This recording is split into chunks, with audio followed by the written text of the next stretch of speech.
Bom dia, meus caros e minhas caras. Eu queria externar o meu muito obrigada a todos vocês.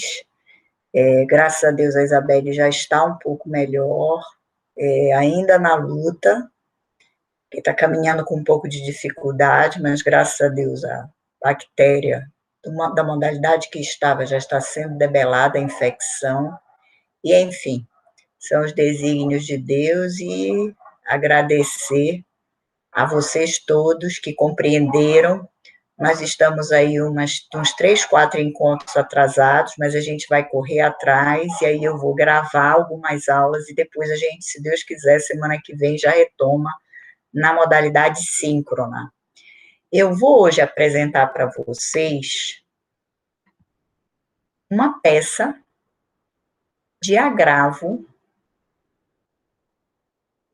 de instrumento. E vocês vão ver como é que ela é feita, tá? Ela é uma peça extremamente técnica, tá? Mas que vocês vão ver que com esse modelo, eu estou aqui para apresentar, vocês vão ver que a situação, eu espero que fique mais clara ainda. É uma peça que eu encontrei disponível, tá? Da Defensoria Pública da União. Eu achei muito interessante a peça. Eu espero que todos vocês estejam com a visualização muito boa da peça. E eu vou fazer as chamadas do que é importante em termos de pressupostos recursais do agravo de instrumento, para a gente poder concluir o assunto do agravo de instrumento, que foi aí que nós paramos. Nós fizemos aquele arquétipo com o João, nosso monitor, a respeito da doutrina do agravo de instrumento, repassamos a vocês aquela jurisprudência hoje dentro da interpretação do Superior Tribunal de Justiça a respeito do artigo 1015, e hoje nós vamos falar a respeito da peça, de como ela deve ser produzida. O endereçamento do agravo de instrumento é direto no tribunal. Vejam que aqui nós temos o Egrégio Tribunal Regional do Trabalho, Egrégio Tribunal Regional Federal da 4ª Região. Então, ele é endereçado imediatamente ao tribunal. Aqui poderia ser Egrégio Tribunal de Justiça do Estado do Pará. Aqui é Tribunal Regional Federal da 4ª Região. Então, não passa pelo juízo de primeira instância, por meio do juiz, no caso desse juiz federal, que prolatou a decisão. A decisão interlocutória, eu já vou me inconformar para o tribunal. Por isso, Egrégio Tribunal Regional Federal da 4ª Região. A Defensoria Pública da União, por ser o Defensor Público Federal, e a Defensoria Pública do Estado do Rio Grande do Sul, vejam que interessante, é uma peça onde existe uma atuação em litisconsórcio da Defensoria Pública da União com a Defensoria Pública do Estado. Por que chama, por que a visa atractiva é o Tribunal Regional Federal? Porque todas as vezes que nós temos uma competência federal, vamos relembrar de processo 1, atrai a competência da Justiça Federal. E aqui vem, de acordo com o artigo 1015, incisos 2 e 6, lembrando que o agravo de instrumento hoje, ele não é regra, ele deve ser visualizado nas exceções do artigo 1015, vem ingressar com o agravo de instrumento, pedindo o efeito suspensivo ativo. Aí aqui eu vou explicar a vocês o que é o efeito suspensivo ativo. O João, quando se reportou ao agravo de instrumento, vamos relembrar, cabimento do agravo de instrumento, toda e qualquer decisão interlocutória de primeira instância. Então, todas as decisões interlocutórias de primeira instância, aquelas decisões sobre algo incidente, onde eu tenho a capitulação no artigo 1015, elas desafiam o recurso de agravo de instrumento. No caso do artigo 1015, inciso 1º, toda vez que a gente tiver o fornecimento de uma liminar, de uma tutela provisória em primeira instância, a parte inconformada com aquela tutela provisória, ela interpõe o agravo de instrumento para o tribunal para tentar fazer o quê? Cassar, retirar os efeitos daquela tutela provisória, a parte prejudicada, sucumbente. Bom, nesse caso, ao invés de pedir a cassação, o efeito suspensivo, esse caso é o inverso.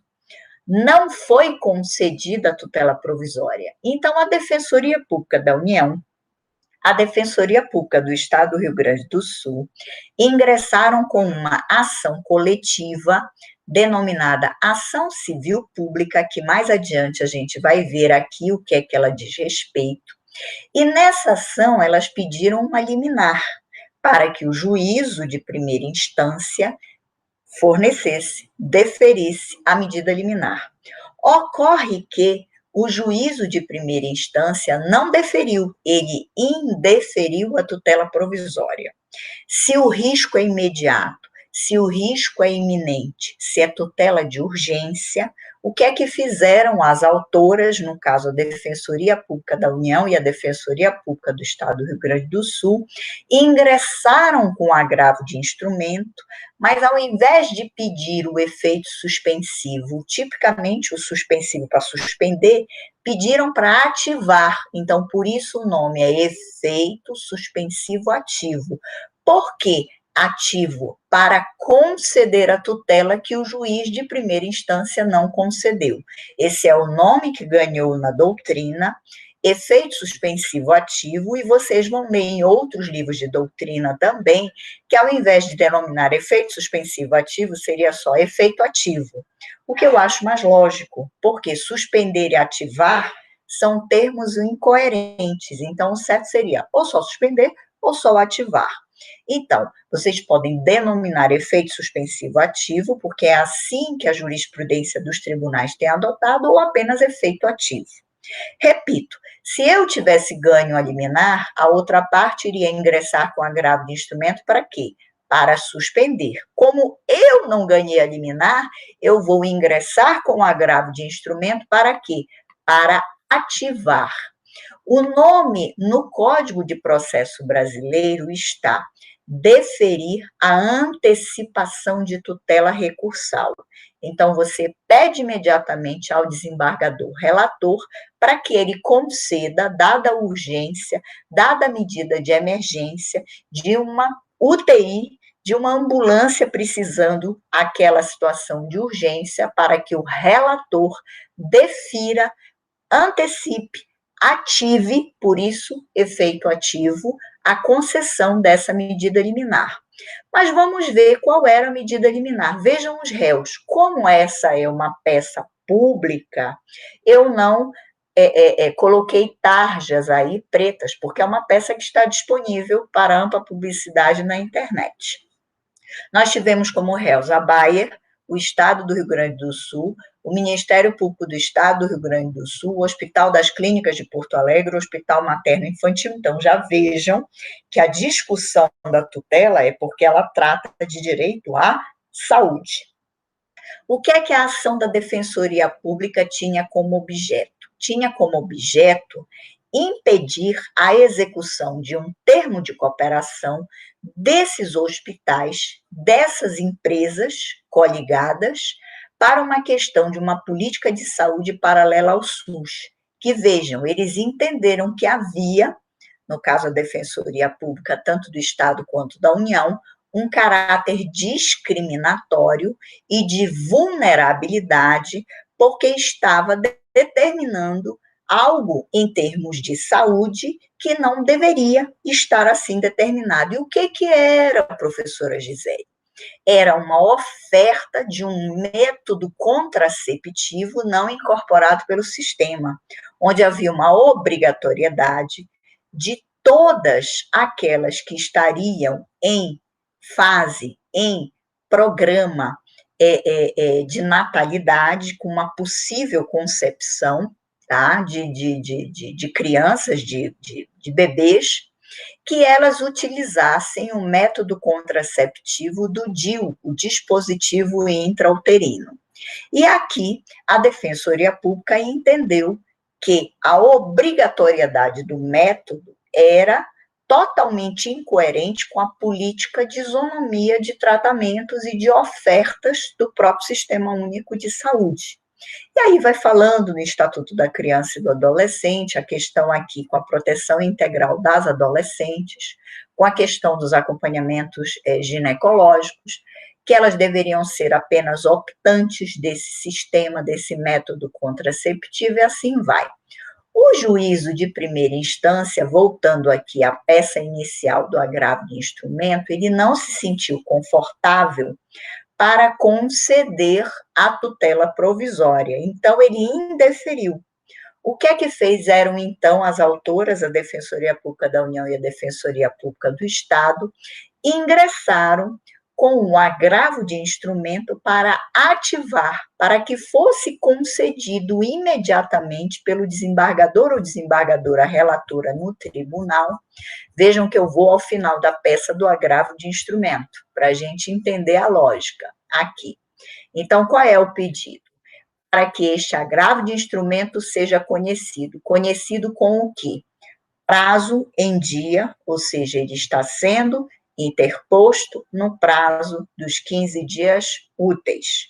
Sobre o quê? Qual é o cabimento? Uma decisão interlocutória tipificada no artigo 1015. Qual é a decisão interlocutória? A não concessão de uma tutela provisória de urgência pela primeira instância. Portanto, o pedido de concessão de efeito ativo, ou denominado também pela doutrina suspensivo ativo, com o qual eu não concordo, já expus as razões, inclusive, do português para vocês, e a concessão, portanto, da chamada, vou mencionar aqui e marcar para vocês acompanharem, da antecipação da pretensão recursal, que é o efeito ativo, com base, com SPEC, com fundamento no artigo 1019, inciso 1º do CPC, deferindo-se, portanto, a antecipação de tutela. Então, aí, todo juízo de admissibilidade concatenado. O juízo de mérito, qual vai ser a discussão, se realmente existe ou não necessidade dessa tutela de urgência em termos de princípios de política do sistema de universal de saúde do SUS, tá? E assim vai quanto a essa questão do tom discriminatório que entenderam as defensorias públicas que deveria haver essa ação.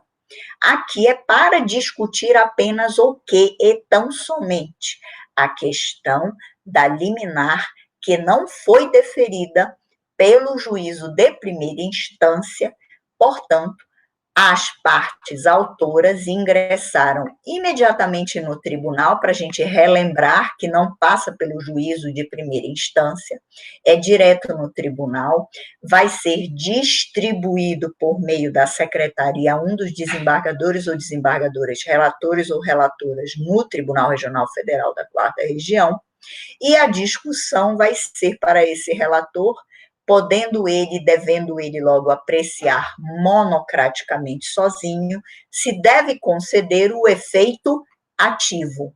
Aqui não é suspensivo porque a tutela não foi concedida, não foi deferida. Percebam como é a lógica do agravo de instrumento. Aí este relator, monocraticamente, se ele deferir a tutela antecipada recursal para a Defensoria Pública da União e Defensoria Pública do Rio Grande do Sul, nasceria o prejuízo para quem?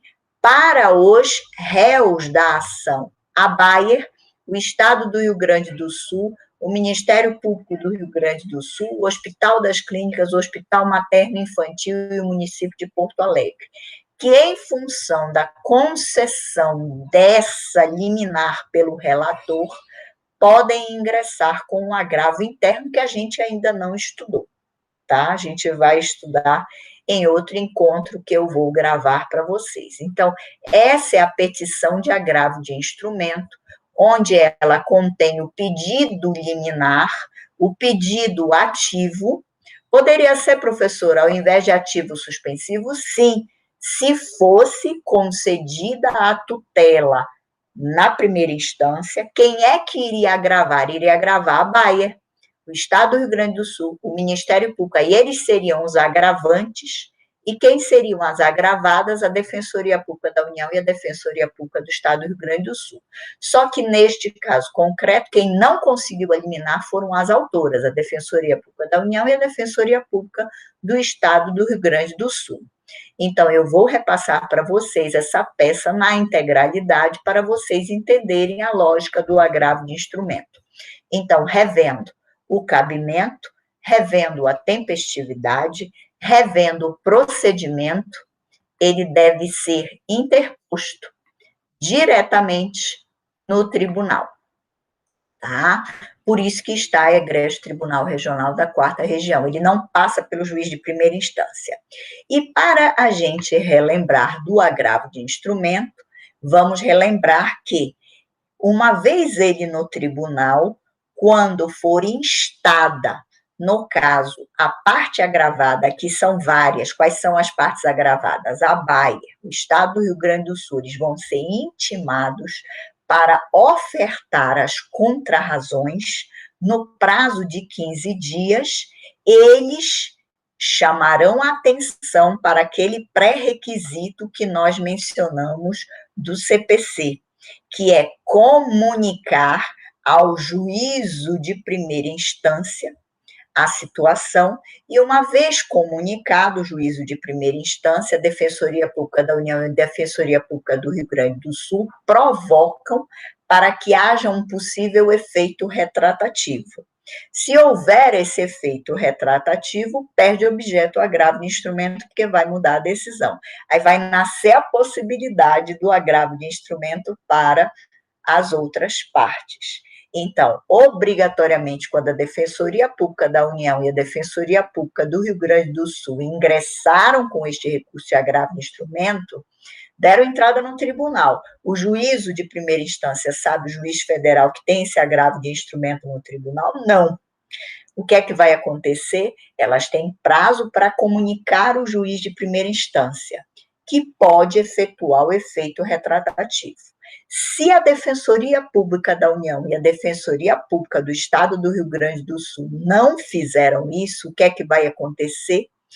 No momento das contrarrazões, a Bayer, o Estado do Rio Grande do Sul, vão dizer que esse agravo nem deve ser conhecido, porque o pressuposto de comunicar ao juiz lá na base, de comunicar ao juiz de primeira instância, não foi realizado pelas agravantes.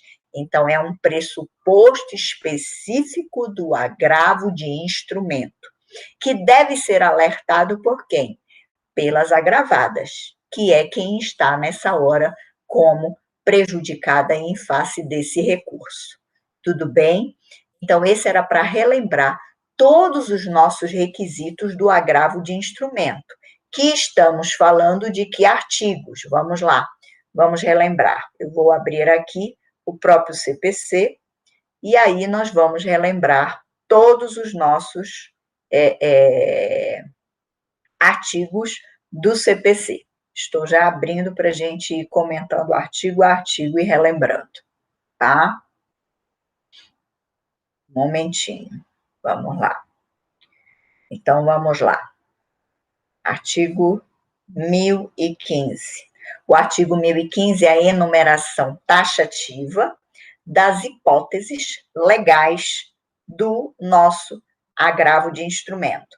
Lembrando que as hipóteses que nós estamos trabalhando aqui, dessa peça, estão, inclusive, tipificadas pela própria parte autora, partes autoras, né, que estão em litisconsórcio, o 2, que é a própria questão do mérito e tutela, e o 6, que diz respeito à exibição de posse de documento ou coisa por parte da Bayer, Estado, enfim, tá? Os réus, que são os agravados. E aqui temos a base do agravo de instrumento.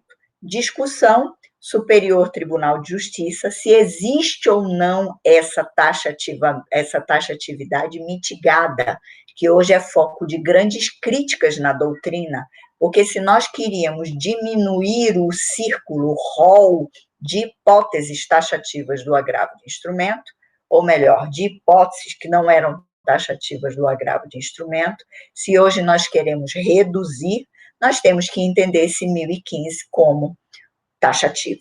Só que o Superior Tribunal de Justiça acabou mitigando essa possibilidade com um voto da ministra Nancy Andrighi, que eu repassei a vocês. Dos artigos 1016 e seguintes, nós temos o procedimento. Aí nós vamos ter imediatamente no tribunal o artigo 1016, como foi aqui o caso da peça Egrégio Tribunal Regional Federal da 4ª Região. Se não passou pelo juízo de primeira instância, como é que ele pode se retratar? Como é que ele pode voltar atrás se ele errou? Aí, obrigatoriamente, a Defensoria Pública da União e a Defensoria Pública do Rio Grande do Sul, elas vão ter que obedecer o artigo 1018, tá? Que diz: o agravante poderá requerer a juntada aos autos do processo de cópia da petição do agravo de instrumento, do comprovante da sua interposição, e aí ele vai obrigatoriamente comunicar ao juízo de primeira instância. Se não o fizer, o que é que diz o nosso artigo 1018? Nós vamos ter a inadmissibilidade, no parágrafo 3º, descumprimento dessa comunicação por parte da Defensoria Pública da União e da Defensoria Pública do Estado do Rio Grande do Sul. Quem é que vai dizer com muita tranquilidade? Vai ganhar a Bayer, o Estado do Rio Grande do Sul, o Ministério Público do Rio Grande do Sul, nas suas contrarrazões, na resposta a esse agravo de instrumento no tribunal, vai dizer: olha, eles não comunicaram o juiz lá em primeira instância. Portanto, não deve ser conhecido, não deve ser admitido o agravo de instrumento. Então, essas eram as nossas considerações finais acerca do agravo de instrumento. Agora, eu vou apresentar para vocês um acórdão de agravo de instrumento. Eu consegui um acórdão, ele está disponível no próprio sítio do Tribunal de Justiça do Estado do Pará, e vocês vão ter a possibilidade agora de verificar como é que se ingressa com um agravo de instrumento e como ele é definitivamente julgado, tá? Então, nós vamos apresentar. Vejam, o número do processo, a classe agravo de instrumento, foi distribuído para que órgão colegiado? A segunda turma de direito privado. Nós temos, então, vários órgãos fracionários no tribunal, que são denominados, que são chamados de turmas. Foi distribuído esse agravo de instrumento para que turma? Para a segunda turma de direito privado. Quem é o órgão julgador, ou seja, quem é a desembargadora relatora? A desembargadora relatora é a desembargadora Gleide Pereira de Moura. Foi distribuída, a última distribuição, 27 de maio de 2019. O processo em referência, qual é o assunto? Plano de saúde. Ele corre em segredo de justiça? Não. Vejam como é a pauta, como é a estrutura do processo judicial eletrônico. A justiça é gratuita nesse caso? Não.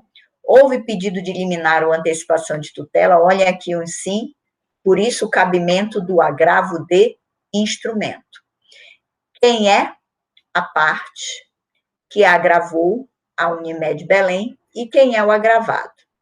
Bom, vamos lá. Agravo de instrumento, agravante Unimed, agravado SADLM, tá? Relatora, desembargadora Gleide. É feita uma ementa. O que é a ementa? É o extrato do acórdão, do que contém esse acórdão. O que é um acórdão, relembrando, é um julgamento colegiado do tribunal. O que é que contém como ementa? como uma suma, como um extrato, como um resumo desse julgamento. É um agravo de instrumento que foi interposto em uma ação de obrigação de fazer com pedido de tutela de urgência. Então, o agravo de instrumento está atacando quem? Esta tutela de urgência, portanto, cabível de acordo com o artigo 1015 do Código de Processo Civil. Qual é a decisão agravada? Qual é a decisão que levou a despertar a jurisdição do tribunal para julgar esse agravo de instrumento? Foi a que concedeu a tutela de urgência para obrigar a empresa Unimed a dar continuidade às consultas do tratamento da agravada. Então, é direito à saúde, houve uma ação, houve a liminar, foi deferida a medida liminar, e a empresa operadora do plano de saúde ingressou imediatamente com agravo de instrumento, com um pedido de efeito aqui ativo ou suspensivo, para ela não ser obrigada a dar cumprimento imediato à medida liminar. E ela vai ser julgada agora nesse órgão colegiado. Qual é o órgão colegiado? Vamos relembrar, a segunda turma de direito privado já vai ser julgado o mérito do agravo de instrumento, que é discutir se tem urgência ou não, e se a medida liminar vai permanecer ou não. Vamos lá para o finalzinho, para matar a curiosidade, o que é que ficou decidido? Vamos lá. Recurso conhecido, então, cabível o agravo de instrumento, foi interposto no prazo, está dentro das hipóteses do 1015, os advogados estão habilitados, tudo ok. Partes, juízo, direto no tribunal, deve ter comunicado o juízo de primeira instância, então, tudo direitinho. E foi desprovido no mérito, ou seja, entendeu o tribunal que não deveria cassar, que não deveria suspender a tutela. Então, qual foi a decisão do Egrégio Tribunal de Justiça do Estado do Pará por meio da segunda turma de direito privado? Que ele não viu a necessidade de negar o tratamento, ao contrário, o tratamento deve continuar, ou seja, deve ser concedido o tratamento para essa pessoa e garantido o seu direito à saúde. Vamos ver alguns argumentos, agora voltando, como é que é feito um acórdão. Então, é colocada a ementa destaca o direito à saúde garantido constitucionalmente, tendo prevalecido, obrigando o plano de saúde à concessão dessa medida liminar e a ser obrigado a cumprir. Trata-se de agravo de instrumento com pedido de quê? De efeito suspensivo, interposto por Unimed Belém, em face de decisão proferida pelo juízo da 8ª Vara Cível e Empresarial da capital, ou seja, de Belém, nos autos da ação de obrigação de fazer, cumulada com pedido de tutela de urgência. Na inicial, é uma criança portadora de autismo infantil que precisa de todo um tratamento especializado de direito à saúde. Aí o juízo deferiu a medida liminar, o plano de saúde interpôs agravo de instrumento para suspender e não ser concedido o tratamento liminarmente. O voto da nobre desembargadora foi redigido com base no artigo 300, dizendo que, no caso, a autora, no caso, a criança, tem o direito à tutela de urgência, porque é provável o direito. Se não for concedido o tratamento, existe um perigo de dano, e confirmou a tutela de urgência deferida em primeira instância. Então, inclusive, mencionou um acórdão do ministro Luiz Felipe Salomão, da 4ª turma, do Superior Tribunal de Justiça, que é bem paradigmático, é bem importante esse acórdão, porque diz com todas as letras: à luz do Código de Defesa do Consumidor, devem ser reputadas como abusivas todas e quaisquer cláusulas que nitidamente afetem de maneira significativa a própria essência do contrato, impondo restrições ou limitações aos procedimentos médicos, fisioterápicos e hospitalares. Então, por tudo que nós estamos lendo aqui, Era um contrato de plano de saúde que limitava determinados procedimentos, que limitava determinadas situações do direito à saúde. Entendeu o juízo da 8ª Vara da capital de Belém que deveria conceder a tutela de urgência, se tratava de uma criança, direito à saúde, ela tinha que ter esse tratamento. O tribunal confirmou, à luz do direito à saúde, e no mérito do agravo de instrumento, entendeu que qualquer cláusula do contrato redigida de modo contrário, ela seria, pelo Código de Defesa do Consumidor, considerada como abusiva. E por isso, conheceu do recurso, disse que estava todo ok na forma, mas negou provimento ao plano de saúde, confirmando a medida liminar em primeira instância para que o plano ofertasse imediatamente todo o tratamento àquela criança, e aí a ação continua a ser julgada em primeira instância. Tudo certo? Então, essas eram as bases que eu queria mencionar a vocês do nosso agravo de instrumento. Então, as duas situações que eu mencionei, no primeiro, a peça da Defensoria Pública da União, o efeito foi para ativar, não havia sido dada a liminar em primeira instância, as autoras Defensoria Pública do Estado e Defensoria Pública da União vão ao tribunal com o agravo de instrumento para tentar conseguir a urgência dessa tutela. E no acordo que eu mencionei para vocês, o efeito é inverso. Houve uma petição inicial, o juiz deferiu para a criança que sofre de autismo o tratamento, obrigatoriamente, em face do plano de saúde. Aí o plano de saúde prejudicado com a tutela provisória de urgência com a liminar ingressa com o agravo de instrumento no tribunal para quê? Para suspender, para cassar com 2 S's os efeitos da decisão liminar. Essa liminar foi confirmada pelo tribunal e a criança vai continuar com o tratamento, ainda que em uma tutela provisória.